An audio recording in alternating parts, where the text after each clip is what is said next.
Es una de las batallas más célebres de la historia, en la que se enfrentaron una de las mentes militares más extraordinarias que han existido y una alianza europea. En un lado, Napoleón Bonaparte, emperador de Francia. Frente a Napoleón, un ejército de aliados británicos y holandeses comandados por el duque de Wellington. 250.000 soldados de infantería. 100.000 hombres de caballería. 900 cañones. El 18 de junio de 1815, estos hombres y sus armas se enfrentarían para determinar el destino del mundo. En un pequeño rincón de Europa, en un lugar llamado Waterloo. 18 de junio de 1815.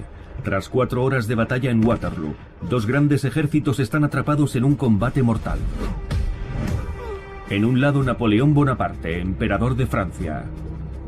Napoleón fue uno de los más grandes comandantes y estrategas de la historia. En el otro lado, un ejército aliado bajo las órdenes del futuro duque de Wellington. Wellington era el hombre natural para dirigir las fuerzas unidas de los aliados contra Napoleón. En juego toda Europa. A las 4 de la tarde, 12.000 soldados de caballería franceses se lanzaron contra las líneas británicas en una de las mayores cargas de caballería de la historia.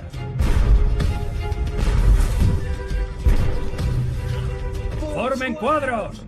¡Formen cuadros! Los aliados forman de inmediato cuadros de infantería británicos. Los cuadros eran líneas y líneas de bayonetas. ¿Pero son suficientes para sobrevivir a este ataque masivo? Wellington estaba buscando una salida. Sabía que su ejército ya había tenido suficiente.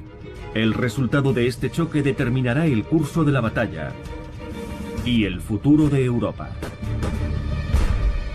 ¿Podrá el ejército aliado salvarse y salvar al continente de Napoleón Bonaparte?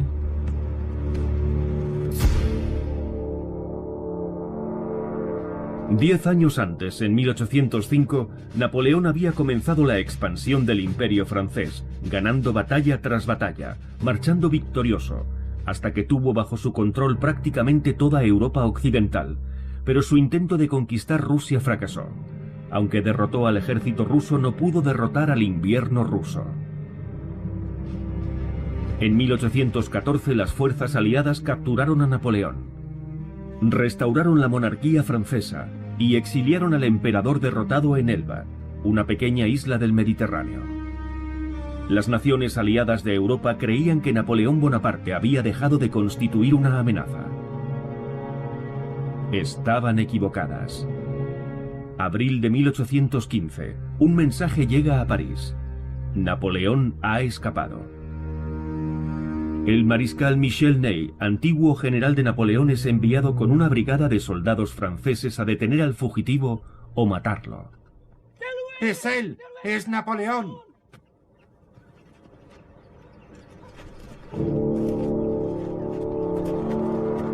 Tras desembarcar en la costa francesa, Napoleón marcha hacia París, intentando reconquistar todo el territorio perdido. ¡Soldados! ¡Apunten! Napoleón viaja con un pequeño grupo de oficiales leales que se habían ofrecido voluntariamente para acompañarle en su exilio. Ney, amigo mío, ¿acaso me dispararías? Napoleón Bonaparte, por orden del rey Luis XVIII, os exijo... Soldados del Imperio, si queréis disparar sobre vuestro emperador, hacedlo ahora.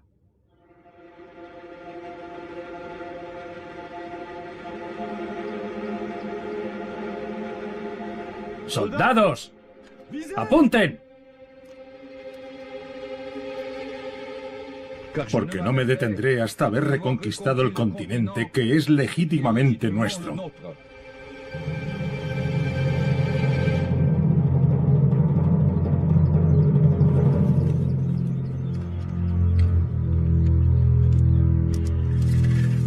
¡Soldados! ¡Seguid a vuestro emperador! ¡Viva el emperador! ¡Viva el emperador! ¡Viva el emperador! ¡En marcha! Por toda Francia, soldados enviados a arrestar a Napoleón terminan uniéndose a su antiguo emperador.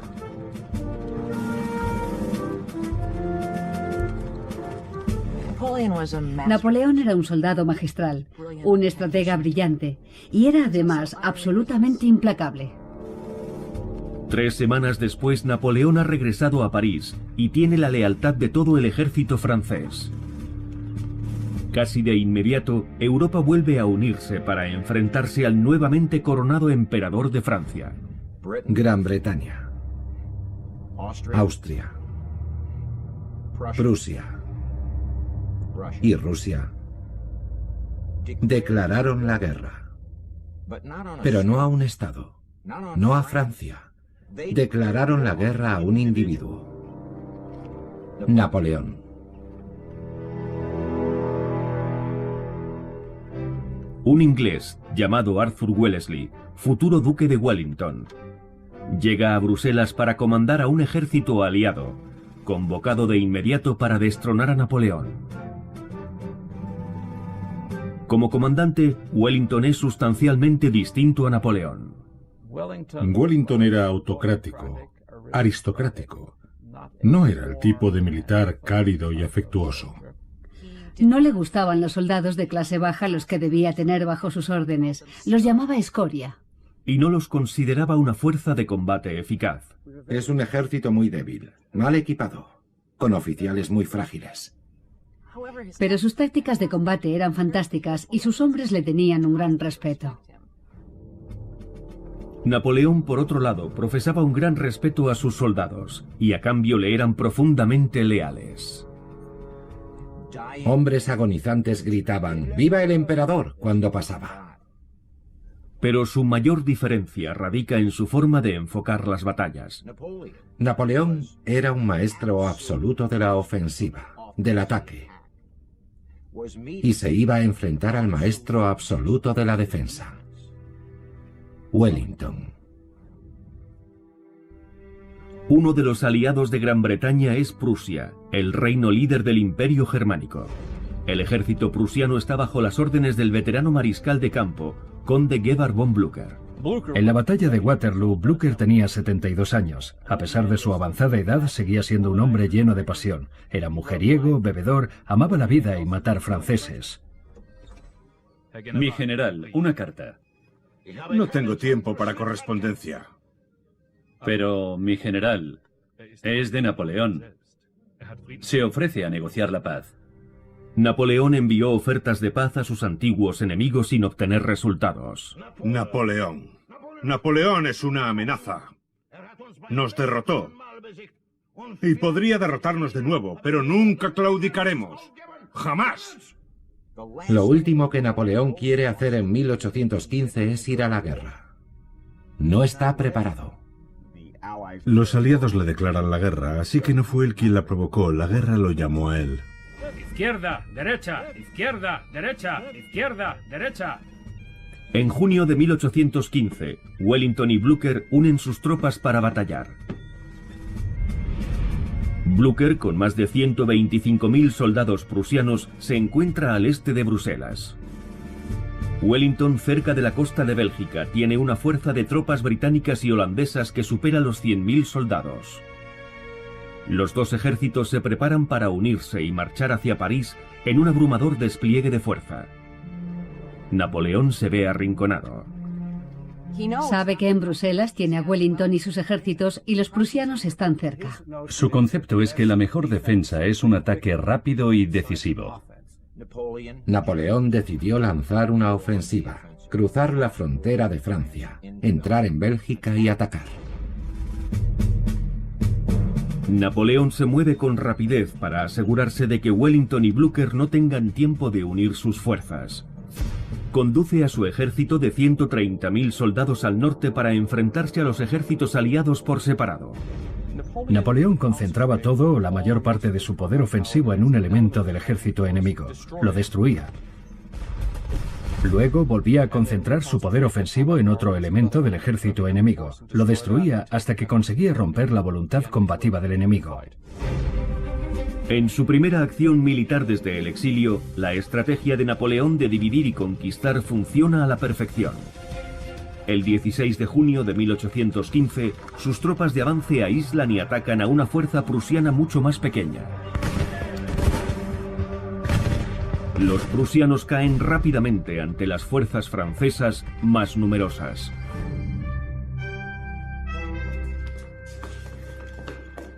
Mi general, hemos derrotado a los prusianos. Se baten en retirada. Bien, perfecto. Ahora nos vamos a ocupar de los ingleses. Los prusianos se baten en retirada, y Napoleón piensa que ya ha ganado la mitad de la batalla. Ordena a un tercio de su ejército seguir a las tropas prusianas en su huida.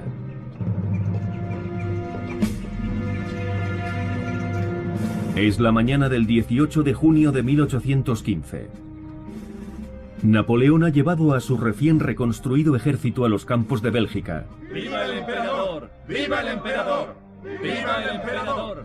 ¡Viva el emperador! Para enfrentarse a los ejércitos inglés y holandés del duque de Wellington, que superan en número al suyo. Y cuando termine el día, el futuro de Europa habrá cambiado para siempre. El ejército de Napoleón continúa avanzando. Cruza la frontera hacia Bruselas y ataca al ejército prusiano, comandado por el mariscal de campo Blücher, obligándolo a retirarse. Napoleón marcha ahora al encuentro de los ejércitos aliados, comandados por el futuro duque de Wellington. Wellington, que era principalmente un maestro de la defensa, examinó el mapa de la zona y dijo: puesto que Napoleón ha tomado la ofensiva, ¿dónde quiero defenderme? Wellington escoge un campo de batalla justo al sur de un pueblo llamado Waterloo. El campo de batalla de Waterloo era básicamente un gran valle que se extendía de este a oeste. En el norte está el ejército aliado. Directamente frente a él están las fuerzas francesas, un ejército enorme. El lugar que Wellington escogió para enfrentarse a Napoleón estaba detrás de una loma. Aquello le proporcionaba protección del fuego directo de la artillería y de la observación directa. Su principal ventaja fue la elección del campo de batalla. Conocía el terreno. Sabía cómo iba a defenderlo. Wellington espera un ataque total francés al amanecer, pero para su sorpresa no se produce. Tiene 30.000 soldados más que nosotros. Son todos veteranos y cuenta con una línea directa de abastecimiento. Pero no hace nada. Son casi las 10. El suelo está tan embarrado que la artillería no puede desplazarse. Estaba lloviendo desde hacía días. Aquello, por supuesto, limitaba la movilidad de la caballería y la capacidad de los caballos para colocar los cañones en posición. Así que el campo de batalla favorecía al defensor. En otras palabras, Napoleón tenía un problema. Si Napoleón espera a que el terreno se seque, su ejército podría combatir de forma más eficiente, pero también podría dar tiempo a los prusianos huidos de regresar y unirse a Wellington. Tal vez debería dar la orden de atacar. Daré la orden cuando sea el momento oportuno. Hasta entonces, esperaremos. Estrategas de salón han discutido durante décadas sobre la decisión de Napoleón de comenzar la batalla al final del día. Aunque algunos consideran que el terreno embarrado fue el factor principal, no todo el mundo está de acuerdo. Napoleón parece, sin duda, haberse vuelto más débil y aletargado en su madurez. No tenía auténtica experiencia de combate reciente. Hay quien sostiene que había perdido la vitalidad. Pero hay evidencias de una razón más convincente para la dilación del emperador: la enfermedad. Tenía problemas de pituitaria, tenía hemorroides, tenía problemas de estómago que no le diagnosticaron correctamente, vomitaba durante la noche y no se sabe realmente cuánto era capaz de dormir. La salud debilitada se mantuvo totalmente en secreto hasta casi 100 años después de Waterloo, cuando unos documentos revelaron la gravedad de sus problemas de salud. En vez de librar una batalla para salvar su imperio aquella mañana, Napoleón debía probablemente haber estado en un hospital. Si queremos hacernos una idea de lo que debió suponer para Napoleón estar en el campo de batalla en Waterloo, basta con que imaginemos cómo se encontraría después de tomarse una caja entera de laxantes, haber recorrido a caballo 30 kilómetros, permanecido despierto toda la noche y que alguien le diga que tiene que dirigir un juego de guerra. ¿En qué condiciones se encontraría? Con Napoleón negándose a dar órdenes y el sol ya en lo alto, el mariscal Ney comienza a comandar al ejército francés por su cuenta. Su primera orden es el asalto al castillo amurallado de Hougomont. La línea defensiva de Wellington permanecía detrás de una loma en Waterloo. Pero delante de la línea había dos edificios fortificados, Hougomont y la Haie-Sainte, dos elementos clave en la estrategia defensiva de Wellington contra Napoleón. Las tropas y los francotiradores desde el interior de las granjas amuralladas impedirían que el ejército francés pudiera simplemente avanzar en campo abierto. Él consideraba que eran rompeolas, por así decirlo, de manera que cuando las oleadas de fuerzas francesas se lanzaran contra él, estarían obligadas a chocar contra Hougomont y la Haie-Sainte. La importancia estratégica de las dos granjas radicaba en que impedirían que el ejército francés pudiera simplemente avanzar en campo abierto. Dividiría a la fuerza atacante en su avance, separando a las tropas en canales que podrían bombardear con la artillería. Bajo las órdenes de Ney, 4 regimientos de infantería marchan hacia Hougomont. Si logran capturarlo, el lado izquierdo de la línea británica quedará sin cobertura defensiva y abierto al ataque.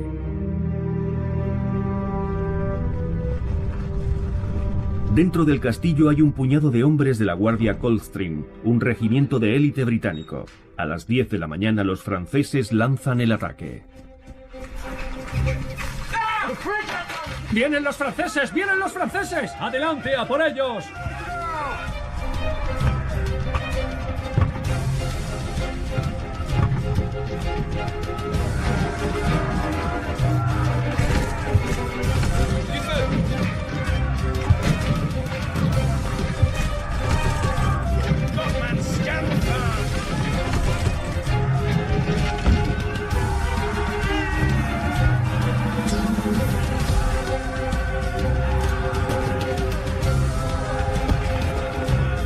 ¡Por el rey y por la patria! El combate en Hougomont es feroz. Pero a las 11:30 de la mañana los británicos repelen el primer ataque y se preparan para un asedio. ¡Bien hecho, soldados! Se han efectuado los primeros disparos en Waterloo. ¡Por el rey y por la patria! La batalla está en marcha. A pesar del éxito de los aliados en Hougomont, Wellington sabe que necesitará el apoyo de los prusianos para derrotar a Napoleón. ¿Estamos seguros de que los prusianos van a venir? Tanto como uno puede estarlo en la guerra. Es decir, nada. Los franceses los derrotarían ayer y por eso no tiene prisa por atacar. Pero la ira de Napoleón solo acaba de desatarse. Pronto los aliados tendrán la oportunidad de probar su arma más poderosa. La sangre está a punto de salpicar los campos de Waterloo.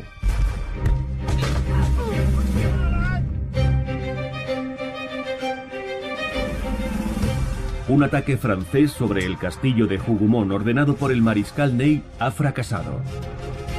Pero ha marcado el inicio de la batalla de Waterloo.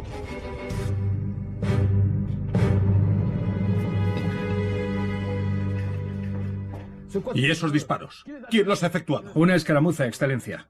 ¿Dónde? Muy cerca, en la granja. Estamos progresando. Ay, la batalla ha comenzado. ¿Quiere que...? Sí, comiencen, comiencen. Que los ingleses prueben nuestros cañones. ¡Vamos!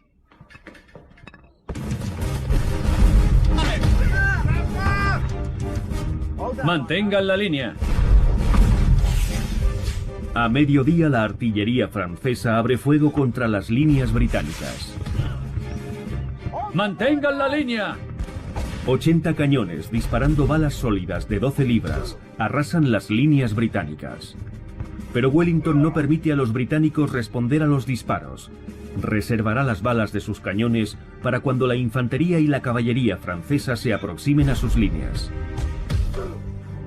El efecto de rebote era una de las grandes cualidades de las balas sólidas. Incluso en el tercer rebote todavía podían romper una pierna o un tobillo.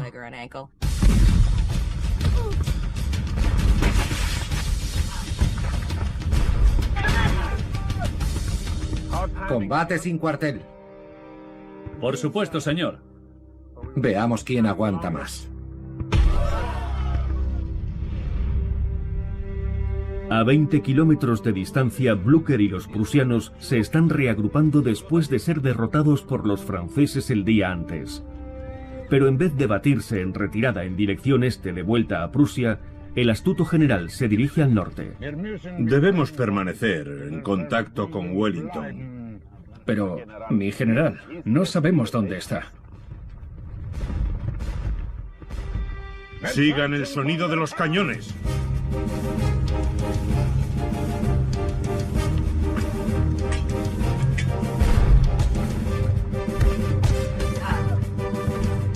Se estima que más de 500 hombres murieron en la salva de apertura de la batalla. Más tarde, aproximadamente a la 1 de la tarde, los cañones de Napoleón cesaron. Con las tropas británicas recuperándose del ataque de la artillería, Napoleón evalúa rápidamente la situación y planea la mejor forma de atacar a los soldados situados en la loma. Ataquen directamente al centro. Es la clave de la victoria. ¡En marcha! La estrategia de marchar directamente hacia el enemigo en campo abierto puede parecer ridícula hoy en día. Pero la tecnología de armas de fuego de la época requería el combate cuerpo a cuerpo. El arma de fuego más utilizada en Waterloo fue el mosquete. Un soldado apuntando con su mosquete a otro hombre a 100 metros de distancia tiene aproximadamente una posibilidad entre 30 de impactar en él. Si su objetivo se encuentra a 50 metros de distancia, sus posibilidades aumentan a 1 de cada 3. La ofensiva directa de Napoleón contra la parte central de las fuerzas aliadas tiene como objetivo partir por la mitad del ejército de Wellington y provocar su desmoronamiento. Vio con toda claridad que un ataque sólido rompería su capacidad de resistencia y sembraría el caos. No olvidemos que Napoleón nunca se había enfrentado a los británicos hasta entonces y tendía a subestimar su voluntad y determinación para defender sus posiciones. Los franceses avanzaron hacia las líneas inglesas en formación de columnas. Cada columna francesa se componía de un bloque de soldados, 150 en línea y 24 en fondo. Aproximadamente 3.600 en total. El número de efectivos que componían aquella masa que avanzaba en dirección al enemigo tenía como objetivo intimidarlo y aterrorizarlo. La alternativa a la formación en columnas francesa era la línea británica, esencialmente una larga hilera de hombres de A2 y a veces de A3 en fondo. La formación en línea tiene una gran ventaja sobre los demás tipos de formaciones. Permite hacer uso de toda la fusilería. En una columna solo las dos primeras filas de soldados pueden disparar con seguridad sus fusiles. En una línea todos los soldados pueden disparar a la vez, lo que les otorga una tremenda ventaja en cuanto a potencia de fuego. A las 2 del mediodía la línea británica aguarda la llegada de las columnas napoleónicas. Estaba a punto de atacar por el centro cuando ganaba todas sus batallas maniobrando por los flancos, pero esta vez creía que podría arremeter de frente y aplastar todo lo que encontrara a su paso. En lo alto de la loma la columna francesa se encuentra cara a cara con la línea inglesa, con resultados devastadores. ¡Fuego! ¡Fuego! ¡Fuego! ¡Fuego! ¡Mantened la línea! La línea británica, con su mayor potencia de fuego, ¡Fuego! detiene el avance de la columna francesa ¡Fuego! en seco. ¡Mantened la línea! ¡Fuego! Cuando disponías de los soldados adecuados, con la formación adecuada y el espíritu adecuado, la formación en línea podría resistir el empuje de la columna y romper su carga hasta el punto de hacerle perder su efectividad. Las tropas francesas no consiguen avanzar. La contracarga británica, con el apoyo de la caballería, obliga a los soldados de Napoleón a regresar a sus posiciones.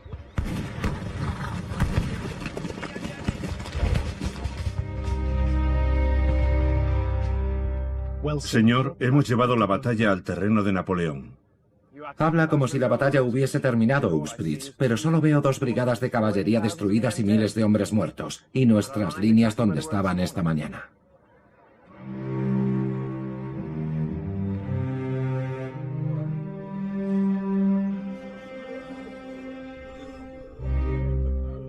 El primer choque frontal en Waterloo ha dejado miles de víctimas sin ningún resultado para ambos bandos.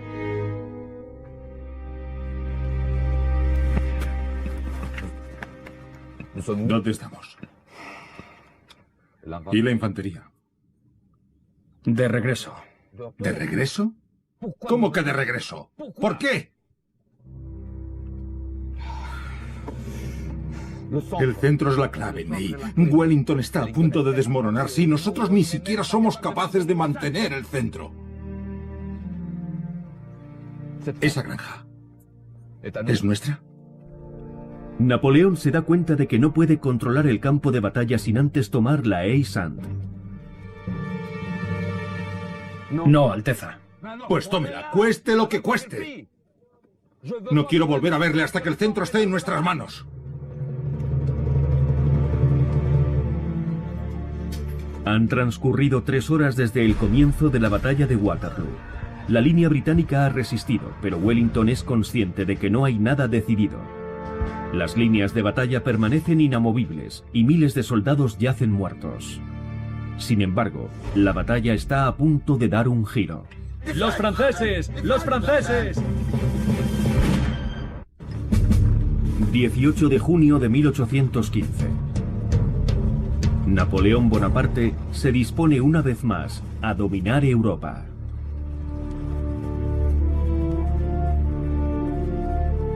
Su estrategia consiste en tomar el control del centro del campo de batalla, con un ataque directo a la posición británica en la Haie-Sainte. El punto estratégico más importante era el que se encontraba más próximo al centro de las tropas de Wellington, la Haie-Sainte. Para los franceses era imprescindible conquistar esa posición antes de atacar el centro del ejército aliado, que era su principal objetivo en la batalla. La granja amurallada está defendida por la Legión Alemana del Rey. Está compuesta por soldados alemanes que habían huido a Inglaterra después de que Napoleón conquistara su país en 1805. Tienen motivos sobrados por los que luchar. Si Napoleón resulta derrotado, ellos podrán regresar a sus hogares. El bando que conquiste la granja tendrá el control sobre el crucial centro del campo de batalla. A las 3 de la tarde, Napoleón ordena que 2 brigadas de infantería al completo, 2000 hombres, tomen la casa a toda costa. Frente a los franceses, solo hay 450 fusileros. Sin embargo, los soldados inferiores en número cuentan con una gran ventaja, una potencia de fuego muy superior. Esta unidad del ejército británico lleva rifles, no mosquetes. Gracias a los surcos grabados en el interior del cañón, la bala sale girando a gran velocidad, como cuando un quarterback lanza una pelota de rugby, lo que le confiere mayor alcance y precisión. Alrededor de las 3:20 de la tarde, 7 horas después del comienzo de la batalla de Waterloo, 2000 soldados de infantería franceses cargan contra la pequeña fortaleza. ¡Los franceses! ¡Los franceses! ¡Los franceses! ¡Los franceses!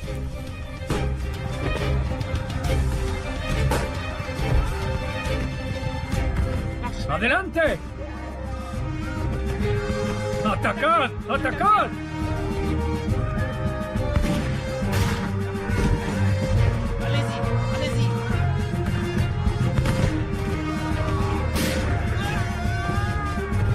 Cada vez que los muros están a punto de ser traspasados, los fusileros aliados, pese a su inferioridad numérica, se las arreglan para mantener a raya a los franceses.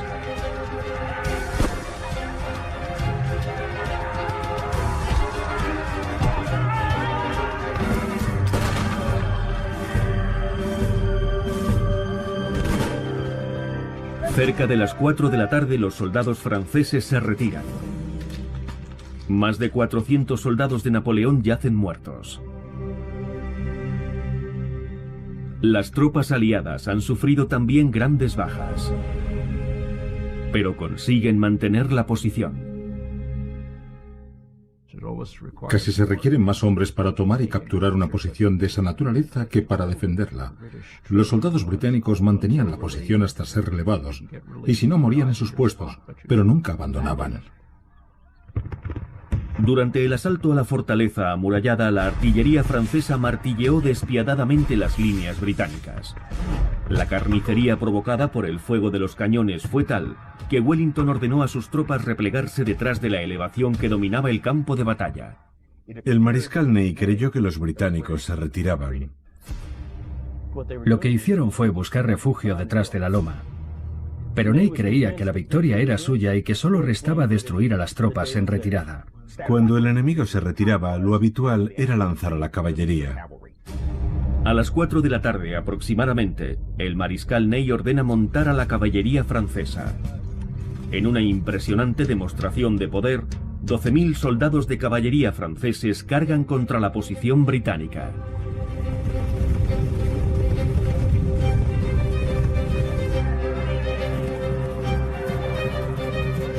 Cuando se encuentran a unos 200 metros de las líneas enemigas, los cañones británicos disparan una lluvia de metralla sobre los jinetes franceses.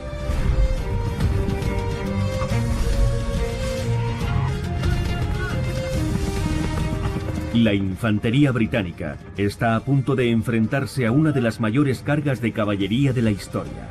Pero han dispuesto un sistema de defensa, los cuadros de infantería británicos, una formación diseñada específicamente para defenderse contra los ataques de la caballería. A las 4 de la tarde los cuadros se someten a la prueba definitiva. La formación en cuadro era la defensa perfecta contra la caballería. Estaba compuesta por líneas y líneas de bayonetas, muros de bayonetas. Un cuadro de infantería se basa en simple psicología animal. Un caballo nunca se lanzará contra una fila de puntiagudas bayonetas. ¡Preparados! ¡Adelante!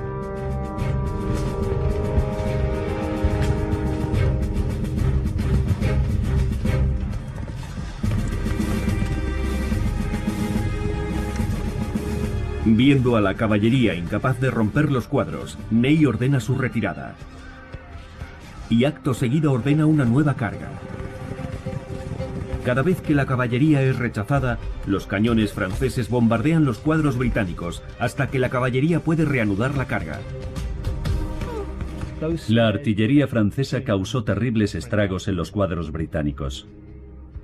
Santo Dios. Poco a poco se llenaron con sus propios soldados muertos.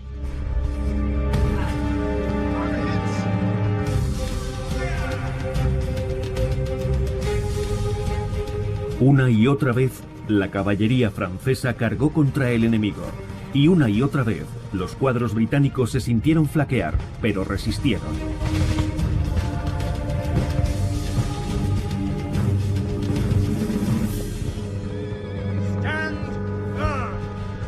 Los cuadros se mantuvieron firmes en su posición y resistieron las oleadas de la caballería francesa, pero pagaron un precio terrible por ello. Wellington lo observaba todo desde la retaguardia y sabía que su ejército estaba al límite de su resistencia. Al verse incapaces de atravesar los cuadros británicos, los franceses suspenden la carga de la caballería. Ambos bandos sufren enormes bajas. Creo que los hemos rechazado, señor. No, Uxbridge. Estamos en un momento crítico. No podremos resistir otra carga. Si queremos sobrevivir, o la noche o los prusianos deben llegar.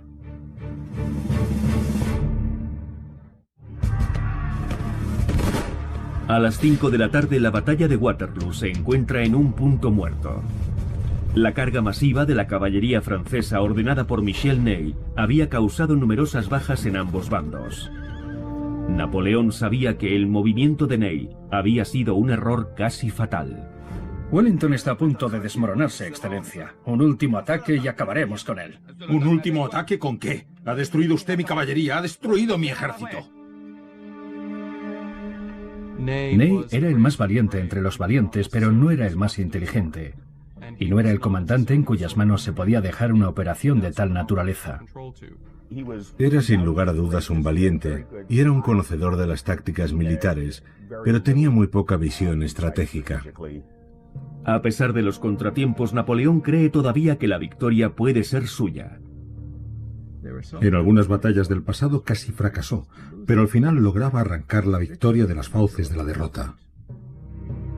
Napoleón sigue convencido de que la clave de la victoria reside en el control del centro del campo de batalla, y una vez más ordena a sus tropas atacar la Haie-Sainte. Alrededor de las 6:15 de la tarde, las tropas francesas marchan hacia la fortaleza. Poco antes, los fusileros aliados habían conseguido mantener a raya a la infantería francesa. Sin embargo, ahora tienen un problema. Se han quedado prácticamente sin municiones. Wellington sabía la importancia de mantener ese bastión. Por desgracia, le fue imposible reabastecerlos, porque estaban muy adelantados con respecto a las líneas aliadas. Si la Haie-Sainte hubiese caído 2 o 3 horas antes, Wellington habría claudicado y se habría retirado. En cuestión de minutos, una fuerza arrolladora de más de 2000 soldados franceses asalta la fortaleza aliada. Los hombres de Wellington caen pronto derrotados. Lucharon hasta última hora de la tarde, pero no tuvieron más remedio que abandonar la posición, retroceder a través de la granja y abrirse camino luchando hasta sus propias líneas, situadas en la loma que quedaba detrás de ellos. De los 400 hombres solo quedaron 42. Representa una tasa de bajas del 90%, pero los valerosos alemanes defendieron el centro del campo de batalla durante casi todo el día. Eso impidió el ataque de Napoleón a las líneas principales de Wellington situadas en la loma. Sin embargo, los franceses controlan ahora la fortaleza de la Haie-Sainte. Hemos perdido la granja, Uxbridge, y nosotros somos los siguientes. Envíe a buscar a Blücher. Que le digan que la batalla está perdida si no llega de inmediato. De inmediato. Al caer la noche se avista a lo lejos un ejército marchando hacia el campo de batalla. Napoleón confía en que sean sus tropas francesas que regresan después de perseguir a los prusianos. Wellington, por su parte, espera que sean sus aliados prusianos. La identidad de las distantes tropas podría decidir el signo de la victoria en Waterloo. Señor. ¿Qué quiere? ¿Dónde está el duque? ¿Es usted prusiano? Sí. Blücher ha traído el ejército. La fortuna acaba de tenderle una mano a Wellington. Los prusianos se presentaron en el campo de batalla justo cuando Wellington más los necesitaba, y avanzaron en masa, que era exactamente lo que necesitaba Wellington. Para Napoleón la noticia es devastadora. Pero decide contarle a sus hombres que las tropas que se acercan son francesas. Dígale a los hombres que el mariscal Grouchy viene a socorrernos. Pero, Alteza, eso no es... Sí, lo sé, lo sé. No podemos permitirnos que la moral de los soldados decaiga ahora. Además, todavía nos queda la guardia. La vieja guardia estaba formada por las unidades de élite del ejército francés. Para ser considerado miembro de la vieja guardia tenías que ser un veterano. Era la clase de tropa que luchaba, siguiendo las órdenes en todo momento. Jamás retrocedía, jamás se rendía. Napoleón creyó que aún podía vencer, pensando que era un solo cuerpo del ejército prusiano el que avanzaba hacia él, y que podría completar la destrucción de los británicos.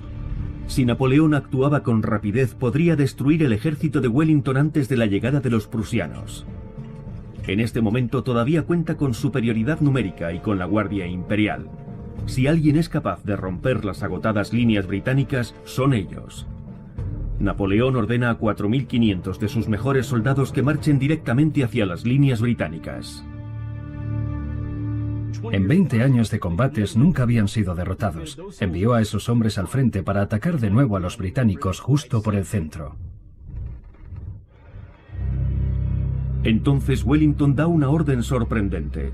Manda a un gran número de sus soldados que se tumben en el suelo detrás de la loma. Los británicos arman sus cañones con doble carga de metralla. Los botes de metralla son botes llenos de bolas y se utilizan contra objetivos a corta distancia. Es como un cartucho de escopeta. La vieja guardia se dirige hacia la loma y prueban en carne propia la potencia de la artillería británica. ¡Fuego!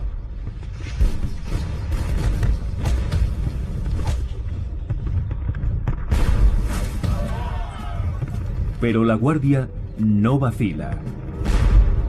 Una columna de infantería francesa que se extiende a lo largo de más de 500 metros se acerca a la delgada línea de soldados británicos situados en la loma.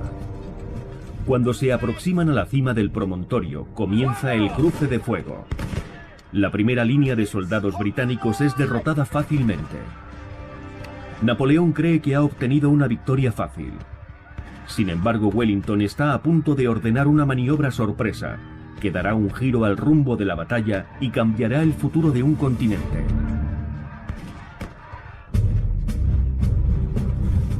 Napoleón ha ordenado a su fuerza de combate de élite, la vieja guardia, que tome la loma británica.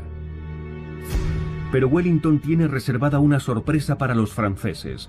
Ha escondido a la mayor parte de sus tropas detrás de la cresta de la loma. La batalla de Waterloo está a punto de entrar en su punto álgido. La guardia jamás se ha retirado. Y nunca ha sido derrotada. A medida que se acerca a la línea británica, se produce el primer intercambio de fuego.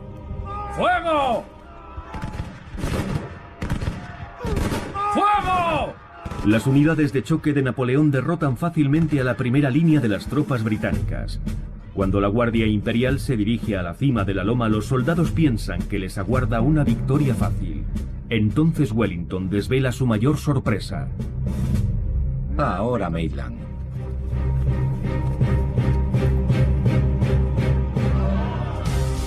1.400 soldados de infantería británicos se levantan a la vez.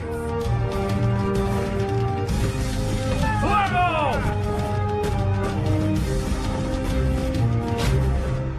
¡Fuego! La sorpresa resulta devastadora.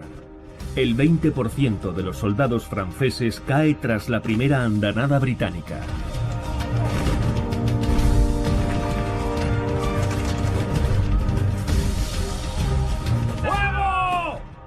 Entonces, en el momento crucial, Wellington dio la consigna. Levantando su sombrero, ordenó a todo su ejército que avanzase con las bayonetas al frente. ¡Seguid avanzando! Aunque muchos de los soldados de la Guardia mantienen sus posiciones, muchos otros hacen algo que jamás habían hecho antes. Dan media vuelta y huyen.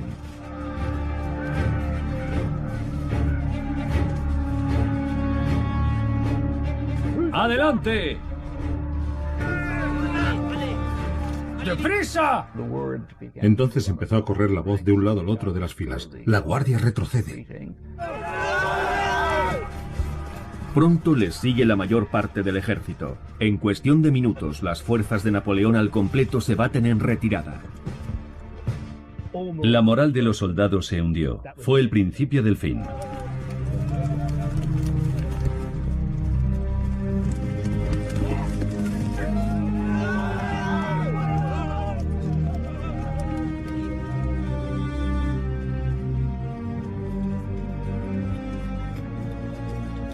Excelencia. Excelencia. Ordene a la artillería que abra fuego. Pero mi general. ¡De la orden! ¡De la orden! Para cubrir su propia huida, Napoleón ordena a su artillería que dispare, a pesar de que la barrera de fuego podía cortar la retirada de sus soldados. Fue la decisión sorprendente de un hombre al que el ejército francés se había entregado en cuerpo y alma, una última acción militar brutal del que fue una vez un gran líder. ¿A dónde vamos, Excelencia? A París. Después, solo Dios lo sabe.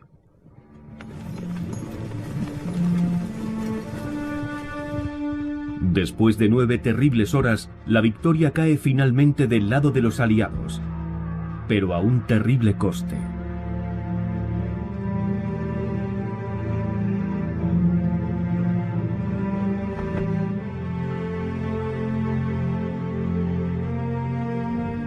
Al acabar el día 18 de junio de 1815, 40.000 hombres y 10.000 caballos yacen muertos o heridos en el campo de batalla, y un imperio se pierde para siempre.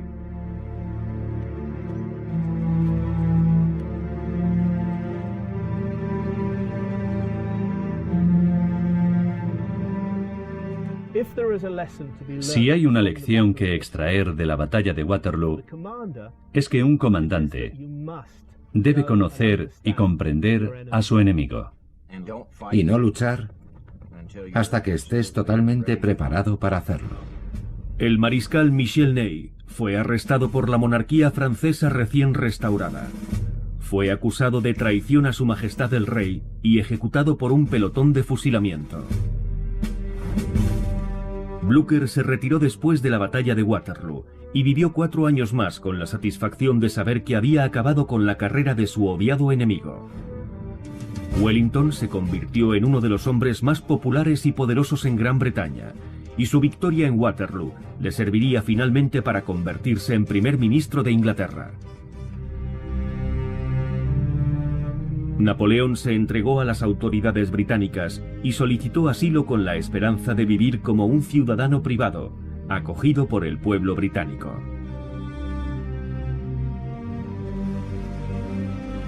En vez de eso, los aliados condenaron a Napoleón al exilio y le enviaron a la isla más remota del Atlántico, Santa Helena. El que fuera una vez gobernante indiscutible del mayor imperio del mundo, pasaría los últimos años de su vida como emperador de la nada. Un hombre solitario anclado en una isla desolada, en medio de ninguna parte. Napoleón luchó y ganó más batallas que Alejandro Magno, Federico el Grande, Aníbal y César juntos, y sin embargo le recordamos principalmente por Waterloo. ¡Qué trágico destino! Waterloo fue la última gran batalla decisiva en la que participaría toda Europa hasta la Primera Guerra Mundial. Sin embargo, el 18 de junio de 1815, nadie sabía que esta sangrienta batalla conduciría a un siglo de paz y prosperidad para todo el continente. Esa misma noche, el mariscal de campo Blücher y el duque de Wellington se reunieron en el mismo mesón donde Napoleón había establecido su cuartel general. Blücher no hablaba inglés y solo conocía una frase en francés. ¡Qué aventura!